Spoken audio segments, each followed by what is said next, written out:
जब बहू ने ननद को अपने कंगन देने से मना कर दिया। 2-3 दिनों के बुखार ने जैसे गायत्री जी के शरीर को तोड़कर रख दिया था। बुखार तो अब नहीं था, लेकिन कमजोरी थी जो जाने का नाम ही नहीं ले रही थी। ऊपर से गायत्री जी को अपनी बहू काजल की भी चिंता हो रही थी।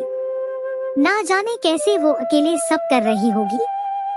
क्लोजिंग का समय है तो बैंक में भी दबाव होगा और घर का काम अलग। ऋतु तो यही मायके में ही है, पर मजाल है जो अपनी भाभी की मदद कर दे। अपनी बेटी से दुखी, अपनी बहू के बारे में सोचती गायत्री जी हिम्मत करके अपने कमरे से निकलकर नीचे आंगन की ओर बढ़ ही रही थी कि उन्हें अपनी सास की आवाजें सुनाई दी, जो गायत्री जी को देखकर और भी तीव्र हो रही थी। आ गई, अच्छा हुआ जो खुद ही आ गई। अब अपनी आंखों से ही देख लो कैसे तुम्हारी बहू अपनी दादी सास को पलटकर जवाब देती है। आज तक जो मेरी बहू ने नहीं किया वो मेरे पोते की बहू कर रही है। बस यही देखना बाकी रह गया था इस उम्र में। अपनी सास को क्रोध से चीखते हुए और अपनी बहू को रोते हुए देख गायत्री जी एक पल को सन्न रह गई। आखिर ऐसा क्या हो गया माँ जी? आप इतनी नाराज क्यों हैं काजल से? बहू तो समझदार और सुलझी हुई लड़की है, फिर वो ऐसी क्या गलती कर बैठी? मैं बताती हूँ मम्मी, मैंने भाभी से उनके कंगन क्या मांग लिए तो उन्होंने साफ साफ मना कर दिया देने से। फिर कौन सा हमेशा के लिए ले रही थी मैं इनके कंगन। मैंने सोचा ससुराल में फंक्शन है तो भाभी के कंगन पहन लेती हूँ, बाद में लौटा दूंगी। गायत्री जी की बेटी ऋतु बिना एक पल की देरी किए अपनी भाभी काजल की शिकायत की पोटली खोलकर बैठ गई। गायत्री जी समझ गई कि आखिर माजरा क्या है, और आखिर समझती क्यों ना अपनी सास के कठोर और बेटी के लालची स्वभाव को उनसे अधिक कौन जानता था। गायत्री जी की सास ने हमेशा गायत्री जी को दबाकर रखा था। इकलौती बहू थी गायत्री घर की, और उनकी सास को ये डर था कि कहीं बहू अपने मन की ना करने लगे। इसलिए शुरू से ही साम दाम दंड भेद सभी तरीके अपनाकर अपने बेटे को उन्होंने अपने बस में कर रखा था।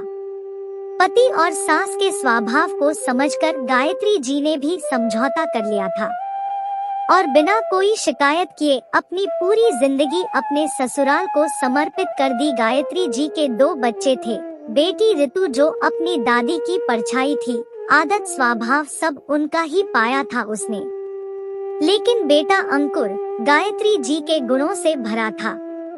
तभी तो जब अंकुर ने गायत्री जी को काजल के बारे में बताया तो बिना किसी संदेह गायत्री जी ने काजल को अपनी बहू स्वीकार कर लिया। वो जानती थी उनके बेटे की पसंद उनसे अलग हो ही नहीं सकती। काजल थी भी बहुत प्यारी। बचपन में माता पिता की मृत्यु के बाद चाचा चाची के घर अभावों में पल कर भी उसने अपने बल पर बैंक में नौकरी पा ली थी। सुंदर इतनी कि जो भी देखे तो बस देखता ही रह जाए। वही ऋतु शादी के बाद भी अक्सर मायके में ही नजर आती, और जब भी आती ससुराल में लड़ झगड़ कर ही आती। जब गायत्री जी उसे समझाती तो दोनों दादी पोती गायत्री जी से लड़ बैठती। अगर काजल मना कर रही है तो उसका कुछ तो कारण होगा माँ जी, वरना आज तक ऋतु ने अपनी भाभी की जिस भी चीज पर हाथ रखा है, काजल ने बिना देर किए वो चीज ऋतु को दी है। क्यों ऋतु, सही कह रही हूँ ना मैं? तो कौन सा एहसान किया है? ननद है ऋतु, हक है उसका। ऋतु कुछ बोलती उससे पहले ही उसकी दादी ऋतु की वकालत करने लगी। क्या बात है काजल, तुम बताओ? गायत्री जी ने काजल से पूछा। माँ, वो कंगन मेरी माँ की आखिरी निशानी है, बाकी जेवर तो चाचा ने रख लिए, बस ये कंगन चाची ने चाचा से छुपा कर विदाई के वक्त मेरे हाथ में डाल दिए थे। माँ का प्यार तो कभी मिला नहीं, बस ये कंगन ही है जो उनके आशीर्वाद के रूप में मेरे पास है। ऐसे में आप ही बताइए कैसे दे दूं ये कंगन ऋतु दीदी को? पहले भी ऋतु दीदी वापस लौटाने के नाम पर कितने गहने मुझसे ले गई, मगर कभी लौटाए नहीं। मैंने ऋतु दीदी को कहा भी कुछ और ले लो, मगर नहीं, ऋतु दीदी को यही कंगन ही चाहिए। माँ, बस इतनी सी बात के लिए दादी और ऋतु दीदी ने मुझे कितना सुनाया, काजल सिसकते हुए बोली। अपनी बहू को समझा दे गायत्री, हमारे घर में ननद को दिया जाता है, आखिर हक है उनका, ये मेरा तेरा हमारे घर में नहीं चलता। बस माँ जी, समझने की जरूरत काजल को नहीं आपको और ऋतु को है, गायत्री जी ने कहा। अच्छा, तो बहू के आते ही तुम्हारी भी जुबान चलने लगी। आज तक जिसने चू भी नहीं की, अब वो भी आंखें दिखा रही है। देख ले ऋतु, अपनी माँ और भाभी को अब सास बहू ने मिलकर अपनी अलग पार्टी बना ली है। सही कह रही हूँ मैं माँ जी, आज तक मैं चुप रही, आज तक सब कुछ चुपचाप सहती रही, कभी कोई शिकायत नहीं की, मगर अब नहीं सहूंगी। अब ये सास अपनी बहू के लिए हर वो काम करेगी जो मेरी सास ने मेरे लिए कभी नहीं किया। मेरी शादी के सारे जेवर सारी नंदों का हक है कहकर अपनी बेटियों को दे दी, यहाँ तक कि जब भी कोई अच्छी चीज मेरे मायके से आती तो आप अपनी बेटियों के लिए रखवा लेती।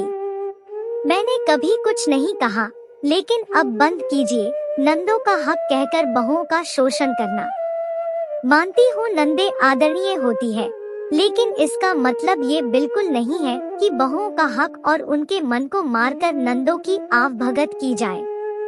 ऋतु की शादी से लेकर आज तक ऋतु के पापा ने उसकी हर मांग पूरी की है, लेकिन बेटी के हक के नाम पर मैं मेरी बहू का शोषण नहीं होने दूंगी। काजल की माँ की आखिरी निशानी मैं किसी को हरगिज नहीं लेने दूंगी। भाग्यशाली है आप माँ जी कि काजल जैसी सुलझी और सरल स्वभाव की पोता बहू आपको मिली है। आप उसका मान करेगी तो ही सम्मान पाएंगी। अब वो समय नहीं रहा जब बहुओं को दबाकर रखा जाए। अब तो प्यार देंगी तो सम्मान पाएंगी।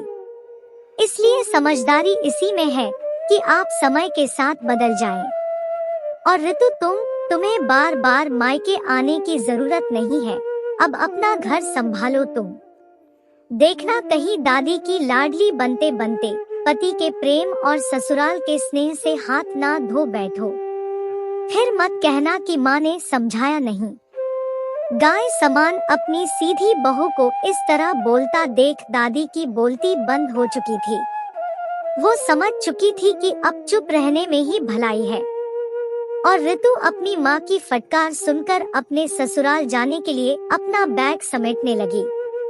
वहीं काजल की नजरों में अपनी सास के लिए सम्मान दोगुना हो चुका था। अपने लिए हमेशा चुप रहने वाली गायत्री जी ने अपनी बहू के हक में आवाज उठाकर आज साबित कर दिया था कि अगर सास सुलझी हुई हो तो बहू का हक कोई नहीं छीन सकता।